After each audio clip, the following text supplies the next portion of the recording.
Marjon. Marjon po. Taga saan ka ba, Marjon? Taga Bicol po. So, ikaw ay isang single dad. Single dad po. Ibig sabihin nun, wala kang asawa ngayon. Wala po. Bakit? Hiwalay po. Hiwalay po. May matagal na. Mga almost 3 years na po. Ilan ang anak mo? 4 po. Nasa iyo lahat? Opo. Kasan yung misis mo? Nag-OFW po. O tapos? Ayun, nakakita ng mga sugwapo. Sinabi niya sa'yo, nandun siya sa abroad, saan? Nasa Taiwan po. O tapos sinabi niya sa'yo, nahuli mo, nalaman mo, paano? Nung una po kasi parang naglalabo na siya. Dati kasi active siya mag-online, mag-ano sa amin. Tapos,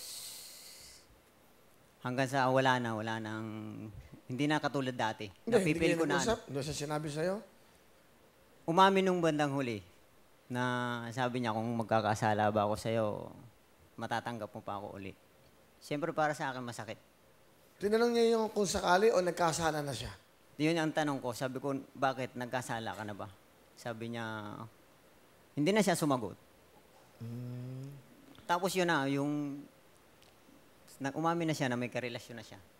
Hanggang sa pag-uwi rito, sinama sa bahay. Ha? Ano? Sinama pa sa bahay niyo? Opo. Pilipino? Pero nagpaalam po siya sa akin na baka pwedeng isama ko dyan. Kasi nga, hihiramin daw yung bunso namin. Pumayag po ako. Pumayag ka?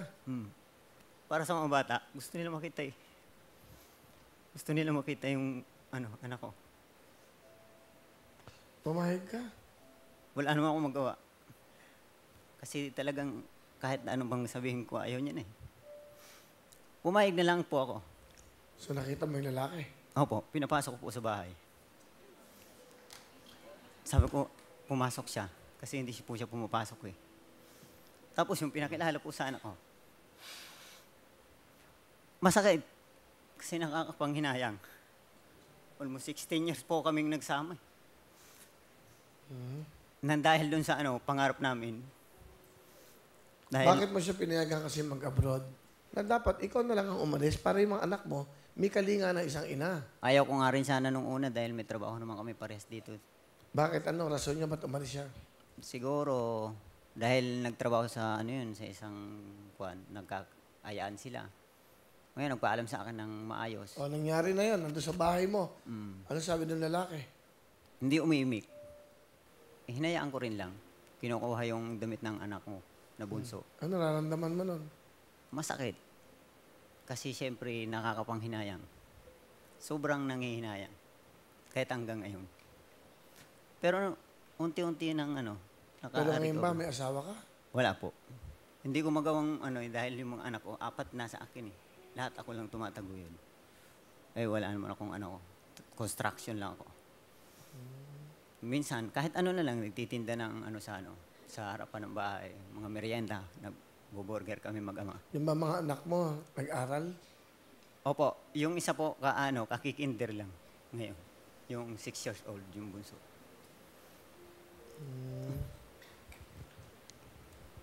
Sige, sino kasama mo? Pakilala mo.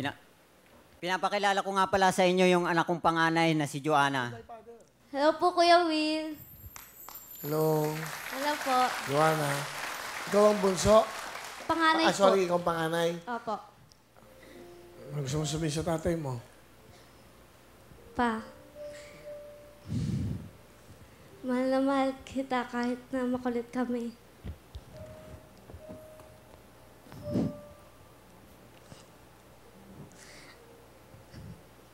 Kahit na ikaw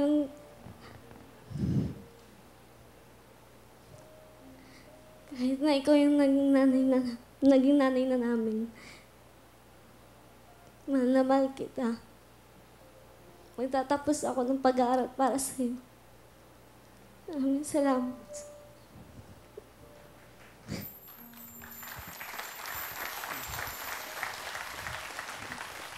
Salamat din sa'yo, anak. May papayo ko lang sa'yo. Lagi mong tandaan kahit nagkaganito yung natin, pamilya. Mag-aral kayo. Yun lang. Wala akong ibang pamamana. Kundi yan lang. Tandaan nyo lagi, hanggang sa uli, hindi ako bibitaw. Basta, pangako nyo sa akin na tutulong kayo sa akin. Ginagawa ko lahat kahit sobrang hirap yung maging isang nanay, tatay. Kahit minsan hindi ko maibigay sa inyo yung mga pangangailangan nyo. Sorry. Yun lang. Pero gagawin ko ang lahat para mapag-aaral kayo. Yun lang. Mahal na mahal ko kayo, lahat. Nag-aaral ka ba? Opo. Anong year mo na? 4th year. Ikaw, ano mensahe mo sa nanay ng mga anak mo? Good luck. Isa inyo. Tapos kahit pa paano mag-ingat ka pa rin lagi para sa mga anak mo. Hayaan mo, hindi ko pababayaan sila.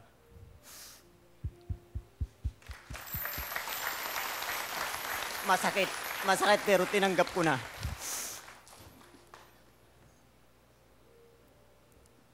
Napag-aaralan ko ng tanggapin.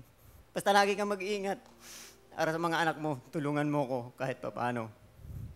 Kasi siyempre, 4 yan. Ako nagtataguyod lahat. Okay. Palapakan natin si Tatay Marjon. Kailan yan? Kaya mo yan.